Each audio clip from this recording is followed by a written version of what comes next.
السلام علیکم ورحمۃ اللہ وبرکاتہ ان الحمد للہ نحمده ونصلی علی رسولہ الکریم اما بعد فاعوذ باللہ من الشیطان الرجیم بسم اللہ الرحمن الرحیم یا ایہا الذین آمنوا اذا قمتم الى الصلاة فاغسلوا وجوہکم وایدیکم الى المرافق الى آخر الآیہ. وقال النبي صلى الله عليه وسلم بني الإسلام على خمس شهادة الله إله إلا الله وأشهد أن محمدا عبده ورسوله إقام الصلاة وإيتاء الزكاة إلى آخر الحديث. معزز ناظرین کرام، ہمیں اور آپ کو پتہ ہے کہ ہم مسلمان ہیں اور مسلمانوں کے لیے سب سے پہلا جو عمل ہے وہ ہے کلمہ لا الہ الا اللہ کا اقرار کرنا. اور کلمہ پڑھنے کے بعد جو اللہ کے نبی صلی اللہ علیہ وسلم نے بیان فرمایا ہے کہ اسلام کی بنیاد 5 چیزوں پر قائم ہے، اس میں سے پہلا کلمہ پڑھنا، اور دوسری جو چیز ہے نماز کو قائم کرنا. ہر مسلمان پر نماز فرض اور واجب ہے، کسی بھی حالت میں نماز معاف نہیں ہے. اگر کوئی شخص جان بوجھ کر کے نماز کو ترک کر دیتا ہے تو اللہ کے نبی صلی اللہ علیہ وسلم نے فرمایا کہ وہ کفر کے دروازے تک پہنچ جاتا ہے. کسی بھی صورت میں نماز معاف نہیں ہے.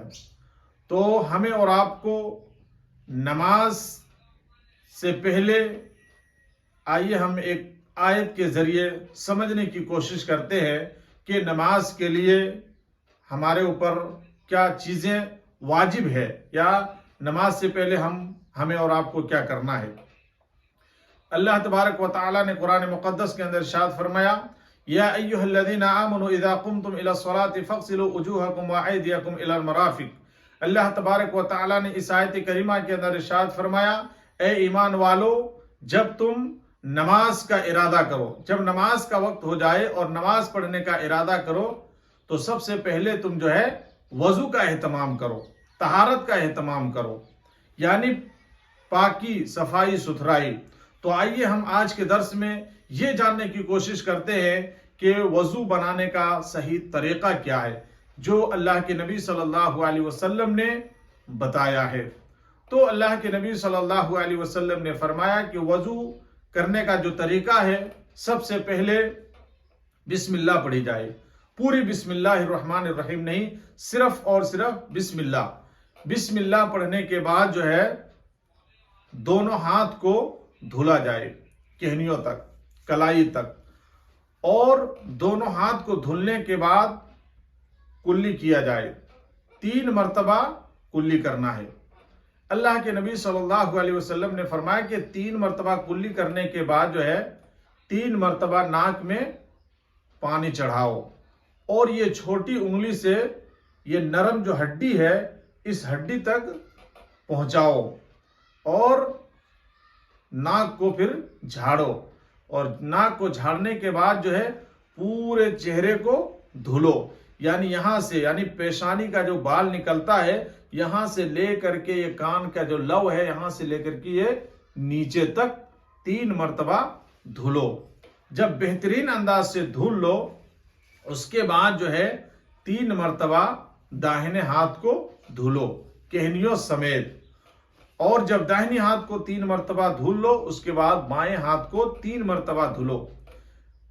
اور جب دونوں ہاتھ کو دھل لو اور چہرے کو دھل لیا اس کے بعد جو ہے اللہ کے نبی صلی اللہ علیہ وسلم نے فرمایا کہ سر کا مسح کرو. اور سر کا مسح کرنے کا طریقہ اللہ کے نبی صلی اللہ علیہ وسلم نے بتایا ہے کہ یہ انگلی ملاؤ، اور انگلی ملانے کے بعد جو ہے یہاں سے شروع کرو، اور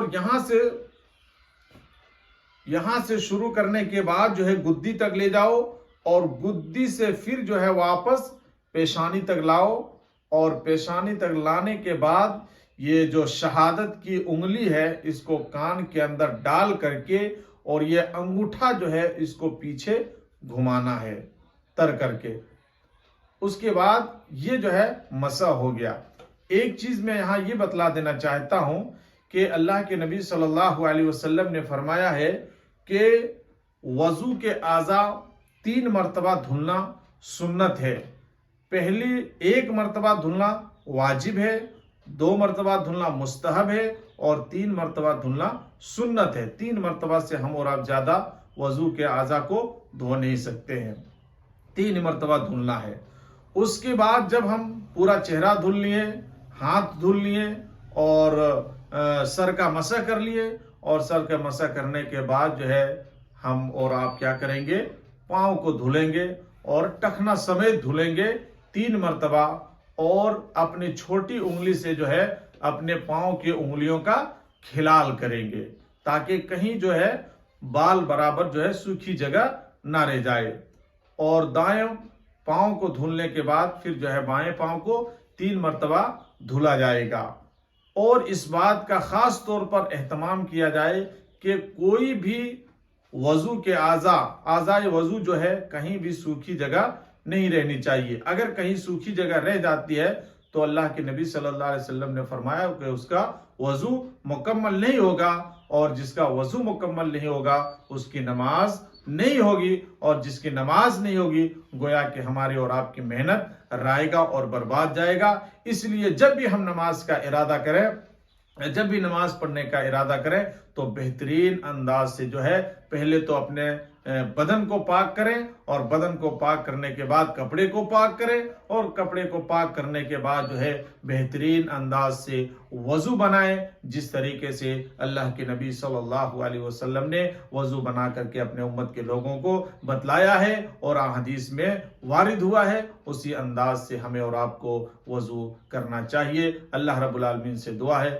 کہ بار الہ ہم تمام مسلمانوں کو کہنے سننے سے زیادہ عمل کرنے کی توفیق عطا فرمائے، اور جس طریقے سے اللہ کے نبی صلی اللہ علیہ وسلم نے ہمیں اور آپ کو وضو کرنے کا طریقہ بتلایا ہے اسی انداز سے ہمیں اور آپ کو اللہ وضو کرنے کی توفیق عطا فرمائے. جب تک ہمیں اور آپ کو اللہ رب العالمین اس کائنات کے اندر رکھے، ایمان و عمل کے ساتھ رکھے اور صحیح احادیث پر عمل کرنے کی توفیق عطا فرمائے. السلام علیکم ورحمۃ اللہ وبرکاتہ.